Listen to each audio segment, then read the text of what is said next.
Ассаламу алейкум. Бүгін сіздермен дәл осындай галстуктың ескі коробкасынан әдемі шкатулка жасайтын боламыз. Ол үшін бізге осы шкатулканың өзі керек болады. Мынандай матамыз, мінекей мен екі жақ шетін алдын ала алып тастадым. Бізде мына жағы осындай болып келеді. Одан кейін поролонымыз бетінде болады. Поролонның астатықтары дәл осындай майда-майда қиындылар бар. Осы қиындыларым декор үшін қап-қара түймелерім және де осындай бір көйлектен қалған тесма. Бұның барлығын мен горячий пистолетпен жабыстыратын боламын. Себебі бұның ішінің барлығы коробка. Қатты болғаннан кейін ине өткізу невозможно. Сол үшін барлығын осымен жабыстыратын боламыз. Егер сізде жоқ болатын болса, онда иншаллах инемен қадап немесе тігіп көруіңізге болады. Но лучше мына штучкамен. Мен даже осы пистолетті арнайы осы коробочканы жасау үшін алдым. Так, ең бірінші бізге осы коробочкамыздың бетіне поролонды орналастыру керек. Ол үшін мына қиындының барлығын мен дәл ортасына равномерно орналастырамын, чтобы қойған кезде бүйтіп топ-томпақ болып тұру үшін и инелерді осының бетіне қадаймыз. Смотрите, мен орналастырдым. Дәл осылай болып шығады. Мына менде 1 сантиметрлік поролон, тоже остатықтар. Енді мына мата тоже барлығы қалдықтан, құлда бар дүниеден. Матамызды бетіне орналастырамыз. Мына жақта мен жаңа айтқан болатынмын. Коробкамыздың жабылатын жері осындай болғаннан кейін мен мына екі артық жерін қиып алып тастадым. Еще оны қинап тықтым ішіне. Дәл ортасына әдемілеп қойып аламыз, чтобы біздің жан жағының барлығы жырым-жырым болмау үшін. И бұның, размерін қалай аласыздар? Мынаның бетін өлшейсіздер, мынаның шетін өлшейсіздер, плюс еще подгибкаға тағы да қалдыратын боласыздар.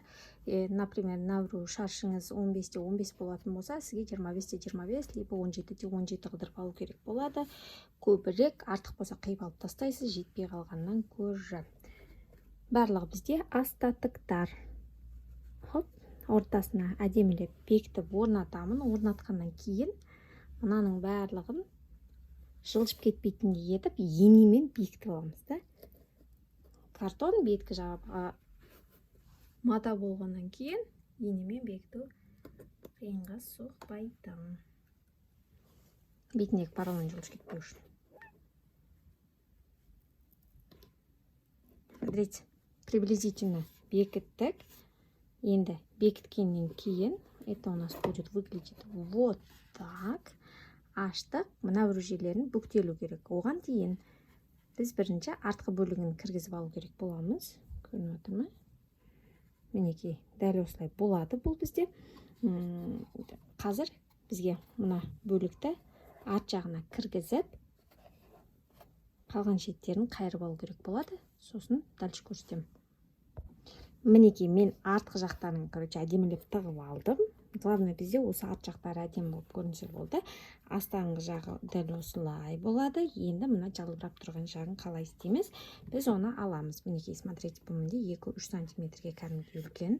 Енді біз осыны дәл міне бұрышын көрсетем. Бұрышты ішіне бүктейсіз.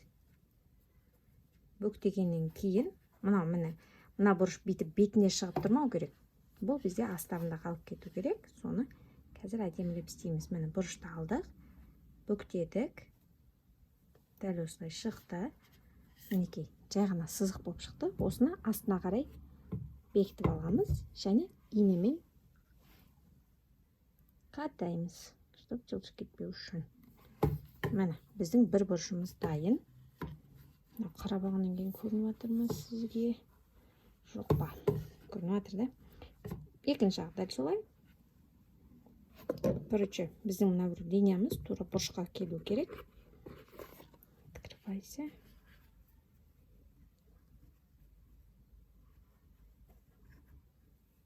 Мінекей. Бүктелді ғой.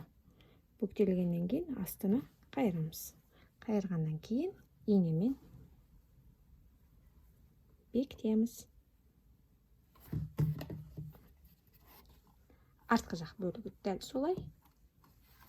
Ішке қарай қайырамыз да инемен бекітеміз. Мынаның бәрін әдемілеп тығып алдым. Мына жағын барлығы бізде осындай инемен бекіттім. Енді бізге осыны горячий пистолетпен жабыстырып алу керек болады. Это делается вот так. Мінекей біздің пистолетіміз. Астарына қатты қалың емес и азда емес етіп жағамыз.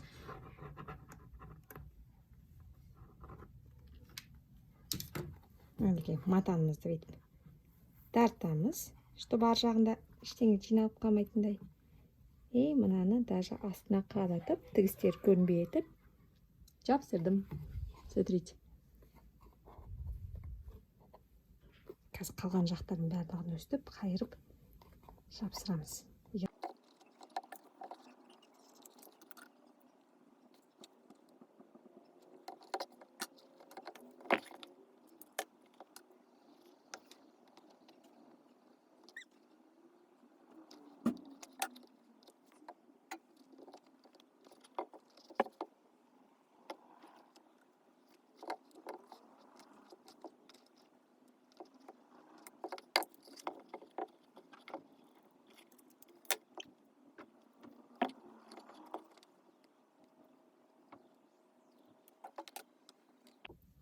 Так, мінекей, смотрите, мен жан-жағын барлығын клейлеп шықтым. Не без косяков. Но қазір оны тесьмамен жауып тастаймыз. Астары осындай болып шықты, клейледік. Тағы да бір мата алып, енді осының ішін клейлеп тастау керек. Но это не особо важно, потому что он беті жабық тұрады. Енді декор ретінде мен осындай түймелерді пайдаланғым келіп тұр. Бұл түймелер менде дәл осылай тұратын болады. Ал бетіне мен инелерді жабыстырамын деген планым болды. Сол үшін дәл қазір иненің тұратын жерін бекітіп аламын. И жан жағында бізде осындай декоративный ленточка болады. Смотрите. Дәл осы лентаны қазір мен осылай тоже горячий пистолетпен бекітіп алатын боламын.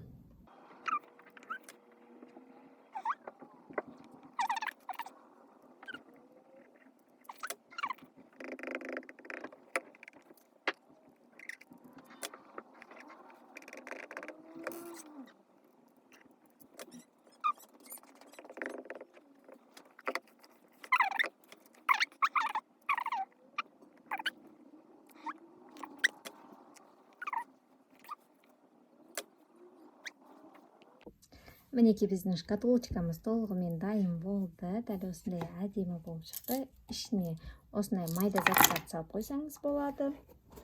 Ал бетіне дәл осылай инелерді бекітіп қоюға болады. Ешқандай заттарыңыз жоғалмайды, барлығы жинақы тұрады. Егер де бұл видео сізге ұнаған болса, міндетті түрде менің каналыма тіркеліңіз. Бұл видеоны басқа достарыңызбен бөлісіңіз және де лайк қоюды ұмытпаңыз.